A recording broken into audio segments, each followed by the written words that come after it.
In this episode, finally, some major updates on the Motocompo. All the little jobs are finally out of the way, and we put the motor back in the frame. Stay tuned.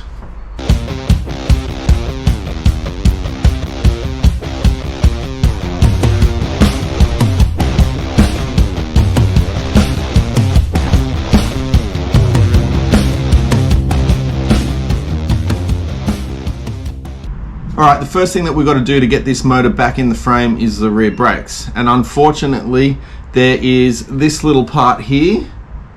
He's just a little guy, but he bolts in underneath the case cover. So I've had to take the case cover off and pull this big gear off as well, just so I can slide this guy through and bolt him in on the other side. Now, these parts were very rusty, and considering that I've gone into so much effort in rebuilding this bike, I thought I'd better nickel plate them. So I'm sorry for the delay in videos, guys, but I've investigated on how to nickel plate at home. If you guys want, I'll put a short video out on how to do that as well. But yeah, I'm really happy with the results. So let's get to it. So rear brakes, first part is this little bit here.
Rear brakes are on. That means now we can put rear wheel on.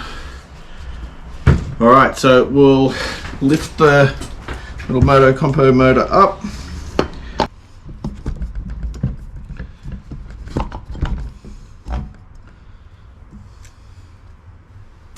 From here we've got to put the bolt on, and then once the bolt is on, we can put the stand on. And then we've got a freestanding Motocompo engine for the first time.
Alright, the motor is back together now, fully ready to be reassembled in the frame. But as I learnt when pulling the motor apart, or the bike apart that is, I feel like the motor had to come out to get the tanks out. So I think I'm going to have to put the tanks into the frame before I put the motor in, and then we will be home free. Okay guys, here is the frame. First thing to notice, steering races have been changed. Now it's time to put those tanks in.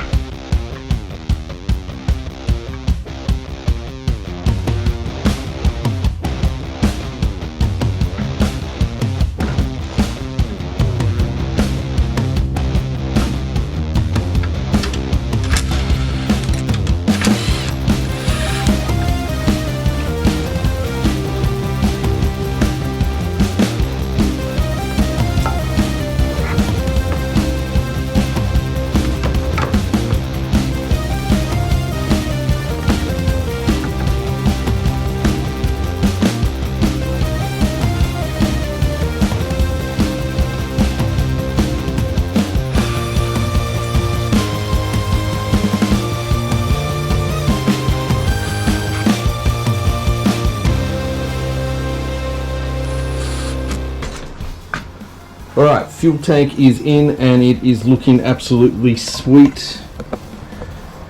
Now we can go ahead and put on the engine, and we're one step closer.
Finally, the Motocompo is starting to come back together.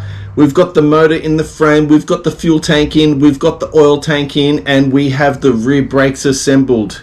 This marks a big occasion for this bike and this build. Finally, it's starting to look like a real bike again. So, onwards and upwards. All the little jobs are now out of the way, those tiny little jobs that have been taking me so long to get done because they're very annoying. But next episode, hopefully we get the front end in, hopefully we get the wiring in, and a few more bits and bobs. Almost there, guys. See you on the next one.